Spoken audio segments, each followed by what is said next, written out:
fait que tu as changé de carrière, tu as changé pourquoi? Bien, en fait, j'adorais ce que je faisais. Ça faisait une vingtaine d'années que je faisais de la gestion, du développement des affaires. J'aimais beaucoup ça encore, mais après un certain nombre d'années, justement, je cherchais quelque chose d'un petit peu plus aligné avec mes valeurs. J'avais envie de travailler dans la nature, travailler dans le mouvement, puis je cherchais une façon d'avoir un impact sur les animaux, parce que je suis une passionnée des animaux.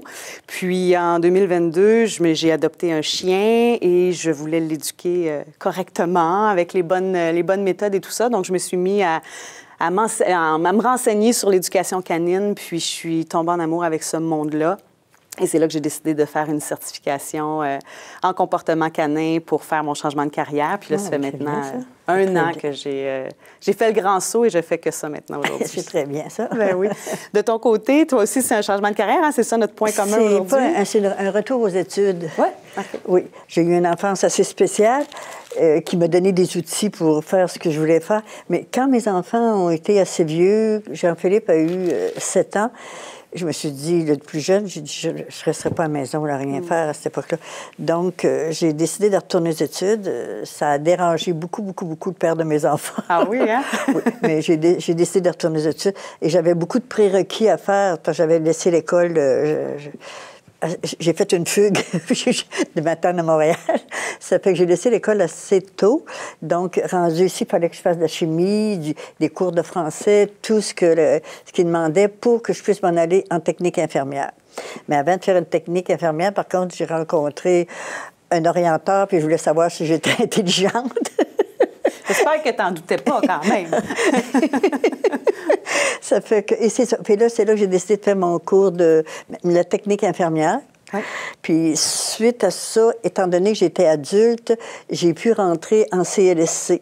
Okay. Et j'ai adoré ça. J'ai travaillé toujours au début des soins à domicile, mais après avec les familles en difficulté.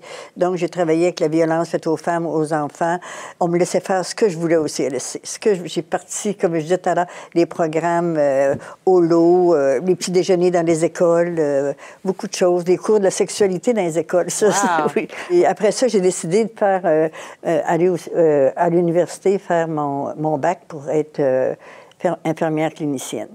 Parce que j'avais 2 enfants à faire vivre, puis c'était mes revenus à moi, là, pas d'autres. Donc, puis ça me préparait à avoir une belle retraite. Le fait d'avoir été sur le marché du travail 30 ans, ça m'a permis d'être autonome et libre. Oui, c'est quand même de beaux avantages. Hein? On pourrait chercher ça dans la vie, quand tu es chez vous, puis il n'y a pas personne qui va dire « mais clip, va-t'en », là. Ouais.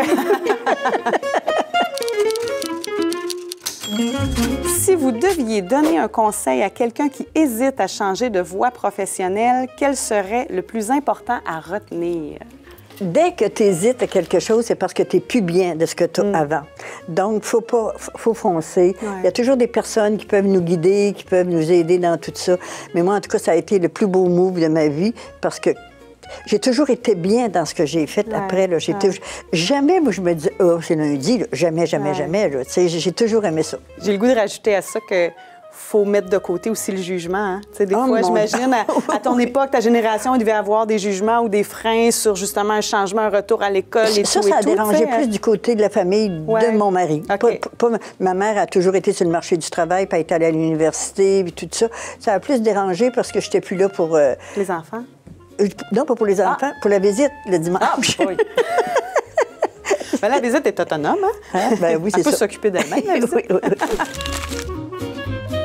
Moi, j'ai le goût de dire, en fait, l'importance d'être aligné avec nos valeurs, avec ce qui est important pour nous, puis de faire fi de l'extérieur, des jugements, de la pression sociale, de ce qu'on doit faire, puis qu'est-ce qui est synonyme de réussite, Je pense qu'à un moment donné, c'est important, si on veut être bien, puis justement, pas craindre le lundi matin, c'est d'être capable de faire les choix pour soi-même, puis qui nous amènent... En tout cas, moi, aujourd'hui, je vois, quand je rencontre des gens, c'est plus tant qu'est-ce que tu fais dans la vie, c'est qu'est-ce qui te passionne, puis qu'est-ce que t'es, tu sais. Puis quand tu peux travailler dans quelque chose qui te correspond, dans ce que tu es, bien, à ce moment-là, je trouve que c'est la base de ce qui nous rend heureux et épanouis dans notre travail, là.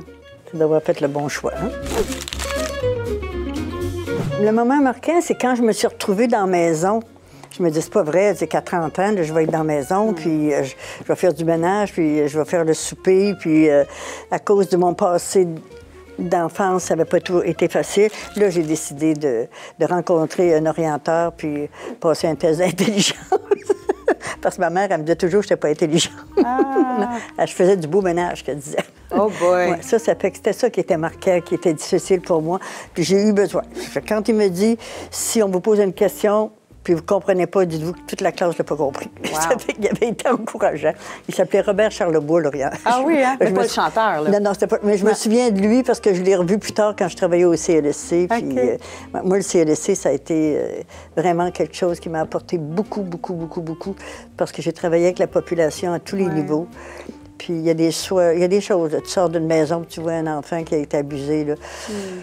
Tu rentres dans ta voiture, quand tu dis « calice », là, c'est pas toujours facile. Non, j'en doute pas. Non. Mais bravo de t'être affranchie, parce que là, évidemment, on n'a pas le temps de rentrer dans les détails, mais de ce que j'entends, c'est que le début de vie avait été difficile, mais tu as relevé tes manches, tu t'es dit hey, « moi, cette vie-là, c'est pas la mienne, c'est pas ce que je veux, go, je le fais. » Puis à partir, tu sais, dans ton enfance, des fois, tu as des affaires qui sont difficiles. Je me suis rendu compte plus tard qu'à partir de ce que j'ai trouvé difficile, ça a été mon coffre à outils. Quand j'ai commencé comme infirmière puis tout ça, j'avais un bagage en arrière qui me donnait des outils pour être capable de... oui. L'empathie, sûrement. J'imagine l'empathie, la capacité d'être à l'écoute, de comprendre ce qui se passe, d'être présente à l'autre, c'est tellement important dans ton métier. L'importance de prendre soin. C'est très différent. Premièrement, j'aimais beaucoup mon ancien travail, je tiens à le dire. Cela dit, si j'étais dans un bureau, souvent assise à l'ordinateur, tout ça, avec une équipe extraordinaire, cela dit, mais le sentiment de liberté, c'est évidemment de travailler à l'extérieur, travailler avec du vivant, mais aussi, évidemment, maintenant, je suis travailleur autonome, donc ça m'amène une belle liberté au niveau des horaires. Je choisis quand est-ce que je rencontre mes clients. S'il y a des moments où je veux prendre des vacances, je peux m'organiser. Même chose si je veux me faire des longs week-ends. Ou inversement, si je sens que j'ai plusieurs clients qui ont besoin de mon aide, à ce moment-là, je me fais des semaines un peu plus importantes pour avoir le temps d'être disponible pour mes clients aussi. Donc oui, c'est un beau sentiment de liberté. Je me garde du temps aussi pour continuer d'étudier parce que le comportement canin, c'est vaste et c'est complexe. Tout à fait. Donc, pour moi, c'est important de continuer d'apprendre sans cesse. Donc, d'avoir la liberté au niveau de mon horaire me permet aussi de continuer de prendre des cours. En fin de semaine, je suivais justement un séminaire sur la réactivité canine à Shawinigan. Donc, je peux justement me permettre de jouer avec mon horaire pour continuer de suivre des formations, d'assister à des conférences, de faire des lectures aussi pour les chiens. Donc, formation continue, c'est super important. C'est vraiment beau de voir. Tu es rayonnante. On sent que tu es heureuse. J'aime beaucoup ça. J'ai aucun regret sur le changement. Ça a été ça demande du courage quand même. Hein? J'avais un emploi dans la fonction publique avec le fonds de pension, les assurances et tout. Mais ça vient avec un beau vertige puis un beau sentiment d'accomplissement. Mais encore une fois, heureusement que j'ai été appuyée aussi, ma famille, mes amis et mon mari, évidemment, qui a été derrière moi dans tout ça. Ouais, c'est ça. C'est important, c'est quand on a la chance d'être appuyé. Oh que oui. Être capable de prendre des décisions. Ouais. Parce qu'il y a du monde qui vont passer leur vie à dire « Oh, j'aurais dû mais moi, je l'ai fait. Ouais. Tout comme toi. Ouais, ouais. L'important, c'est de ne pas dire « j'aurais dû ». Oui, puis pas dire « je peux pas parce que si, je peux pas parce que ça ». Des excuses, on en a toujours plein. À un moment donné, c'est de dire « OK, on met ça de côté. Qu'est-ce qu'on peut faire puis qu'est-ce qu'on veut faire? » Oui, ma chère. En tout cas, ça m'a fait plaisir de te rencontrer parce que c'est le sourire que tu as. T'es pétillante. Non, on te regarde, tu dégages. Tu sais, le monde te voit, ils ne peuvent pas être enragés. J'espère que non. Non, le monde y arrive, là, ben non, il dit, regarde, tu amènes le sourire tout de suite, tu as l'air bien dans ta peau. Félicitations. Ben merci beaucoup, Janelle. Moi, ça m'a fait plaisir de te rencontrer. C'est une petite rencontre éclair, hein? Quelques questions, une petite discussion comme ça, mais c'est vraiment très, très intéressant. Puis encore une fois, félicitations pour tout le parcours que tu as, puis d'avoir gardé ta force de caractère, puis ta parcelle de vie qui est très palpable chez toi aussi. Mais merci bien. Ça a été le fun, puis contente de voir qu'on a en commun d'avoir justement changé nos vies professionnelles, mais pour le mieux dans nos deux situations. Et c'est ça qui est important. C'est ça qui est important d'être capable d'avancer, puis en arrière, c'est en arrière. Exact.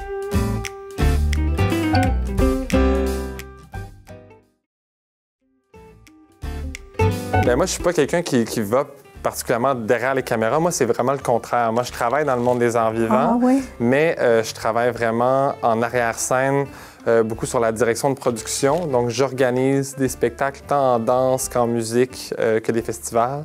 Et je travaille aussi comme directeur technique là, avec une compagnie de danse, la compagnie Marie Chouinard, avec laquelle je tourne beaucoup partout dans le monde là, avec les nombreuses productions qu'on met en œuvre. Moi, c'est Micheline. C'est clair, hein? Je suis une personne âgée. J'habite aux résidences du marché déjà depuis 8 ans.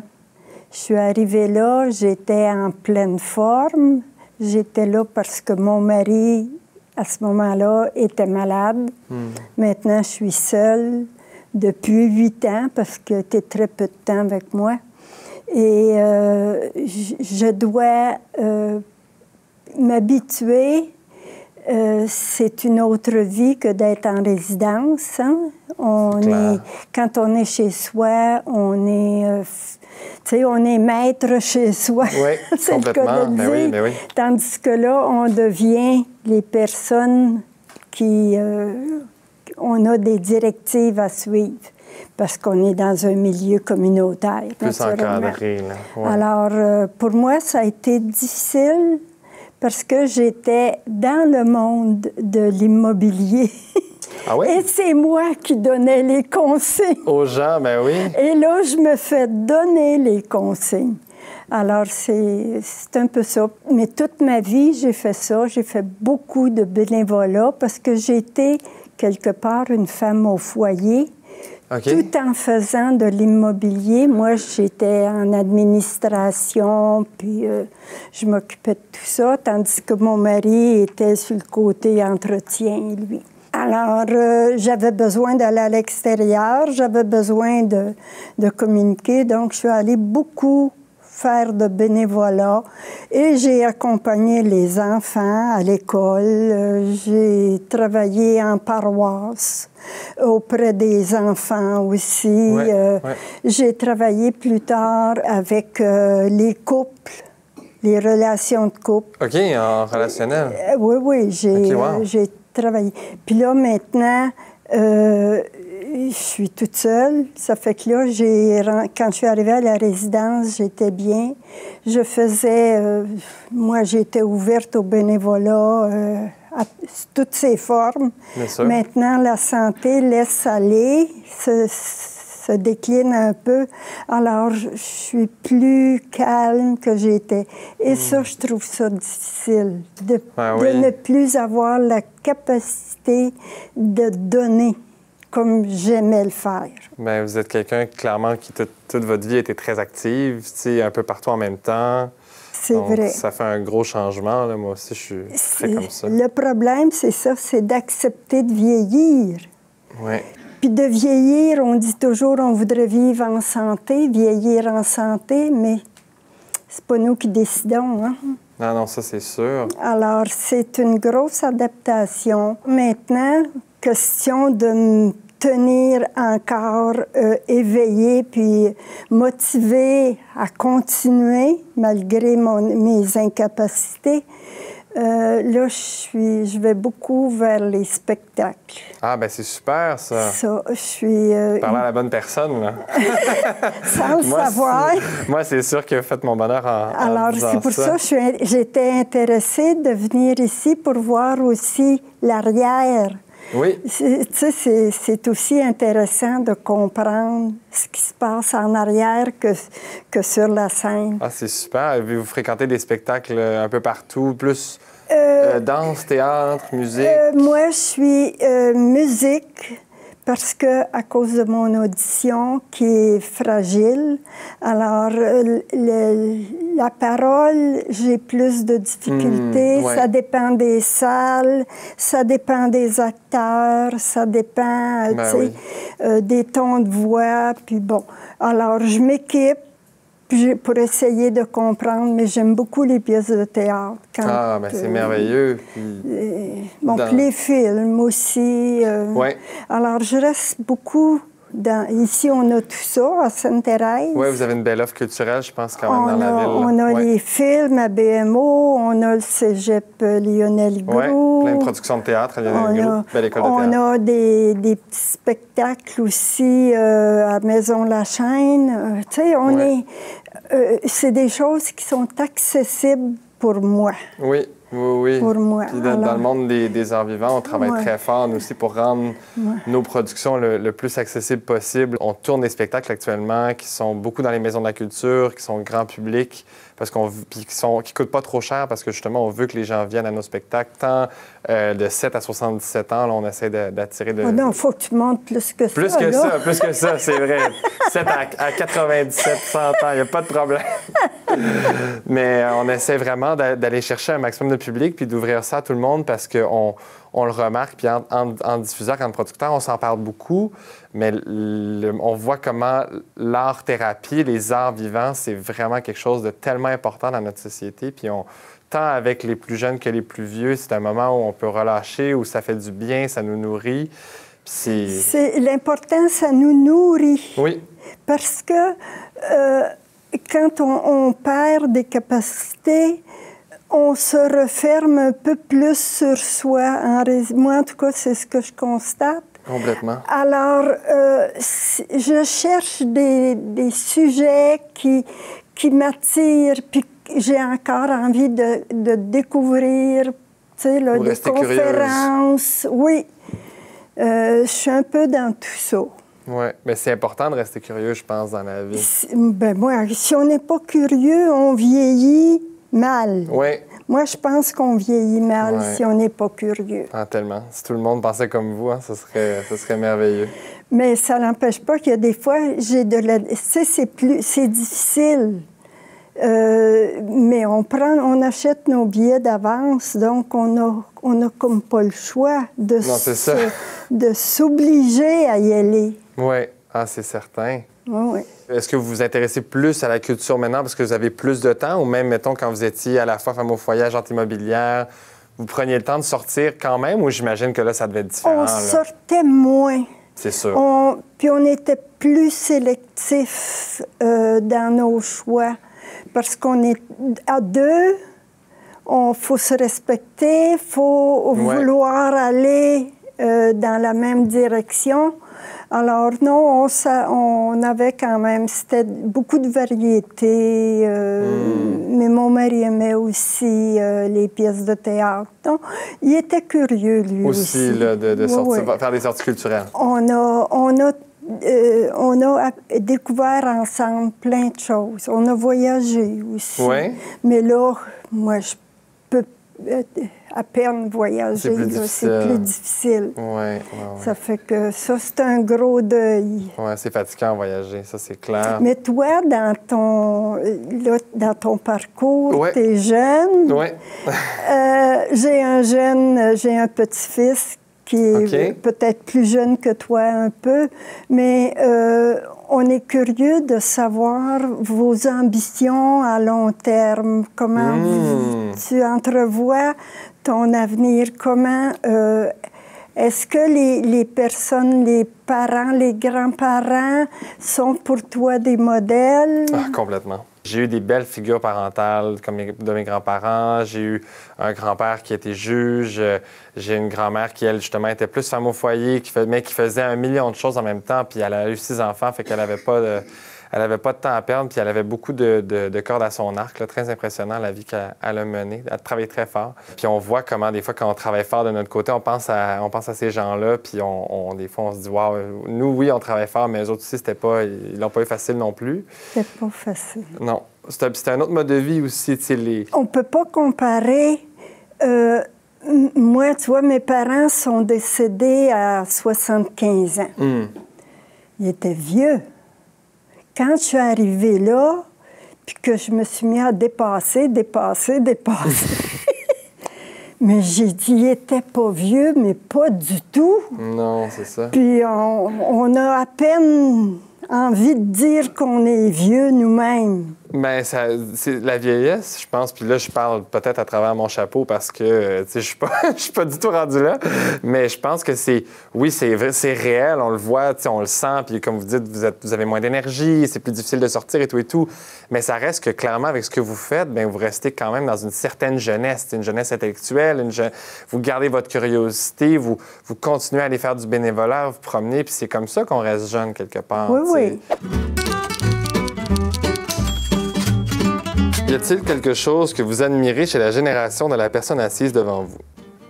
Bien, écoute, j'en ai même fait allusion quand j'ai parlé de mon petit-fils qui commence son université. Puis je vous trouve extraordinaire de vous découvrir et de vous affirmer dans vos désirs, d'aller où vous voulez aller dans la vie, qu'il n'y a pas de barrière. Moi, je regarde mon jeune, en tout cas, là, il a 19 ans, là, il commence l'université. OK, ouais. Puis j'ai même demandé, j'ai dit, j'aimerais tellement que tu m'amènes voir ton université. J'ai été visiter son université. Ben oui, puis j'ai adoré ça. J'étais contente, je vois dans quel milieu il est. Puis, bon, vous autres, là, toi, t'es rendu au marché du travail. Ouais. Donc, c'est une autre expérience. Ah, complètement. Complètement. Ouais. Puis, bon, si t'es bien accompagné, je pense, ça fait que... Oui, j'ai eu des bonnes figures aussi pour m'aider, des gens qui travaillaient déjà là-dedans, à qui j'ai pu aller poser des questions, parce que j'ai eu plusieurs idées de carrière. C'était pas ça ma première, mais moi, mes deux parents sont dans ce milieu-là. Dans le milieu des arts vivants. Là, ça t'aide. Fait que la pomme n'est pas tombée très loin de l'arbre. Puis je pense que je pourrais vous renvoyer la même chose, mais dans un autre contexte, parce que oui, nous, on peut évoluer de la manière qu'on veut. Il y a énormément d'ouverture, puis il y a énormément de choix dans notre monde. Maintenant, il y a tellement de programmes différents, ça en est incroyable. Mais d'un autre côté, pour votre génération, ce qui est admirable, c'est quand même d'être allé, mettons, vous qui êtes devenue agente immobilière, qui a poursuivi, je pense, que vous vouliez, en quelque sorte. Je rectifie, j'étais pas agence immobilière. Nous avions des propriétés qu'on a soit construites ou achetées, puis que vous avez fait rouler par la suite. Oui. OK, wow, mais quand même, c'est entrepreneurial. Oui. C'est pas évident à faire. Puis c'est pas non plus tant coutume que ça, je pense, dans ces années-là, que de faire ça. Ouf! Écoute, quand j'ai fait mes études, moi, on avait à peu près 2 choix. C'est ça. C'était enseignante, infirmière. Les plus populaires, là. Il y avait d'autres qui avaient plus d'audace, là. Ouais. Ça démarrait. Bon, alors moi, c'est ce que j'avais. Donc, j'avais étudié côté commercial. Donc, j'avais toute ma formation commerciale, ce qui m'a permis de faire ça. De faire ça. Tu sais, faut savoir compter aussi. C'est clair. Je venais d'une famille qui n'avait pas eu de formation scolaire. Exact. Pas du tout. On venait on était à la campagne. Puis, il n'y avait pas de motivation non plus à ce qu'on continue nos études. Exact. Alors, on n'avait pas de modèle. C'est ça. Bien, c'est exactement là que je m'en allais quand je parlais du fait que nous, on a énormément de choix. Nous, dans les arts vivants, les premières grands créateurs, créatrices, surtout femmes, ont à peu près votre âge. Ma patronne à moi, je pense qu'elle est peut-être quelques années plus jeune ou à peine, mais c'est dans les premières qui sont sorties de là puis qui ont vraiment brisé un peu le plafond de verre puis qui ont agrandi les perspectives que maintenant, nous, les jeunes, grâce à ça, on peut avoir. Mais si ça n'avait pas été de l'audace de votre génération à se motiver à dire non, moi, je ne suis pas la lignée de mes parents, je fais complètement autre chose, puis j'en connais plusieurs là, de votre âge qui ont vraiment fait ça. Sans ça, nous, on n'aurait pas cet éventail-là de possibilités qu'on a aujourd'hui. Mais non, parce que je regarde mes enfants qui sont dans la cinquantaine aujourd'hui. Vous en avez combien? 2. 2. Okay. Naturellement, là, on était là pour eux, là, pour les guider. Les guider, puis les guider, c'était difficile. On n'avait pas ce vécu-là de poursuivre des études. Mais les portes, ils savaient que les portes étaient ouvertes, puis les avantages à continuer, c'était le seul support qu'on pouvait leur donner. Oui. Mais il y avait à eux-mêmes plus à se trouver eux-mêmes. Oui, ce qui est un travail énorme pour chaque personne. Moi, j'ai quand même été chanceux. Je me suis trouvé assez rapidement, mais j'ai des gens de mon âge. Moi, j'ai 25 ans, puis j'en connais de mon âge qui encore sont un peu en quête identitaire, puis ils cherchent, puis c'est vraiment pas évident. Fait que d'avoir des modèles, d'avoir nos parents, comme ce que vous avez fait avec vos enfants, qui facilitent en quelque sorte ces choix-là ou aident à pousser vers ça, mais c'est primordial. Oui. C'est le plus beau cadeau que vous pouvez faire à vos enfants. Bien, c'est ça, parce que je regarde ma fille avec ses enfants, là. Ouais. Elle leur a ouvert, là, toutes les portes, beaucoup. Puis moi, je la regarde aller, puis je me sentais inférieure comme mère de ne pas avoir été capable de leur donner le support. On ne peut pas donner ce qu'on n'a pas, là. Non, c'est ça, mais je pense que c'est vraiment pas une question d'infériorité, autant que c'était vraiment un contexte différent. Vous avez donné, je pense, le maximum, de ce qui était à votre disposition, de ce que vous pouviez leur transmettre. Puis après ça, aujourd'hui, c'est un contexte complètement à part. Là. Alors, c'est pour ça que je regarde les jeunes aujourd'hui, puis je les admire. Puis je me dis, c'est notre relève. Puis il me semble qu'on peut miser puis avoir confiance que la relève va peut-être être supérieure à ce qu'on a donné, nous. En tout cas, on vous souhaite le meilleur. C'est bien gentil. Vous êtes nos rayons de soleil quand on regarde on regarde en avant quand on ne sera plus là, ce qui nous attend. Nos années il y en a plus derrière que devant. Hein? Ouais, Toi, c'est l'inverse. D'un autre côté, nous, on adore venir voir nos grands-parents. D'un autre côté, c'est merveilleux parce qu'on peut avoir toutes ces belles conversations-là. Puis c'est des moments chers, je pense. Moi, en tout cas, je tiens à leur partager un peu mon histoire, mon vécu, pour qu'ils sentent, eux, qu'ils sont choyés. Puis que s'ils ne se donnent pas la peine, ce serait dommage qu'ils perdent toutes les occasions qui leur sont offertes. Bien, je vous remercie infiniment, Micheline. Ça a vraiment été un bonheur là, de prendre 20 minutes de cette belle journée avec vous pour parler, de discuter de tellement de belles choses au final. D'échanger avec toi, pour moi, là, c'est une richesse. J'hésitais avant d'accepter. Ah ouais? Puis je te dirais que je suis bien heureuse de ma rencontre avec toi. Moi aussi, c'était vraiment formidable.